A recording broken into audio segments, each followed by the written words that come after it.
ગુજરાત રાજ્યના શિક્ષણ અને આરોગ્ય મંત્રી તેમજ ભરૂચ જિલ્લાના પ્રભારી પ્રફુલ પાનસેરિયાએ શનિવારે ભરૂચ જિલ્લાની મુલાકાત દરમિયાન ભરૂચ સિવિલ હોસ્પિટલ ખાતે રિનોવેશન કરાયેલા ટ્રોમા સેન્ટરનું રિબિન કાપી લોકાર્પણ કર્યું. ગુજરાત રાજ્યના શિક્ષણ અને આરોગ્ય મંત્રી તેમજ ભરૂચ જિલ્લાના પ્રભારી મંત્રી પ્રફુલ પાનસેરિયાએ શનિવારે ભરૂચ જિલ્લાની મુલાકાત લીધી. મુલાકાત દરમિયાન તેમણે ભરૂચ સિવિલ હોસ્પિટલ ખાતે નવીનીકરણ કરાયેલા ટ્રોમા સેન્ટરનું રિબિન કાપી લોકાર્પણ કર્યું. આ પછી તેમણે બ્રાઉનફિલ્ડ મેડિકલ કોલેજ પ્રોજેક્ટની કામગીરી તથા હોસ્પિટલમાં ઉપલબ્ધ આરોગ્ય સુવિધાઓની સમીક્ષા બેઠક યોજી.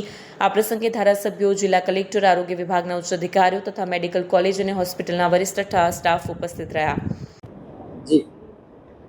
આજ રોજ ભરૂચ સિવિલ હોસ્પિટલ પર અમારી બ્રાઉનફિલ્ડ કોલેજ અહીં આપેલી છે અને એમની મુલાકાત લીધી. અમારા માનનીય ધારાસભ્યશ્રીઓ, કલેક્ટરશ્રી પણ છે.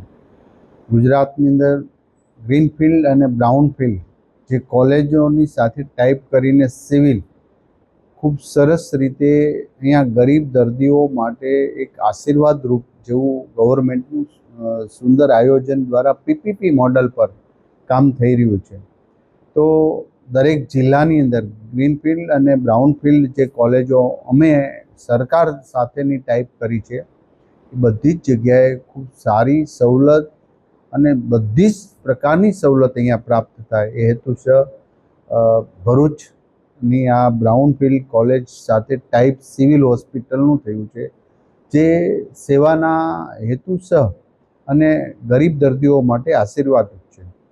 ગુજરાતની તમામ સિવિલોને સારામાં સારી સવલત પ્રાપ્ત થાય, સ્વચ્છતા અને દરેક ડિપાર્ટમેન્ટ સારી રીતે લોકોની સેવા કરીને દર્દીઓને સારા કરી છે. આ હેતુ ભારતીય જનતા પાર્ટીનો સરકારનો છે, આદરણીય મુખ્યમંત્રી ભૂપેન્દ્રભાઈ પટેલ સાહેબનો છે. તો સૌ સાથે મળીને જ્યારે પીપીપી મોડલ પર આવી સુંદર કામગીરી થઈ રહી છે ત્યારે સરકાર હજી વધુને વધુ મેડિકલ સવલત આપવા માટે તત્પર છે. ત્યારે પીપીપી મોડલ આવા સફળ થઈ રહ્યા છે, જેનું પણ એક સારું ઉદાહરણ છે. વિડીયો જર્નાલિસ્ટ વિરેન્દ્ર પાટીલ સાથે સત્યા ટીવી ન્યૂઝ ભરૂચ.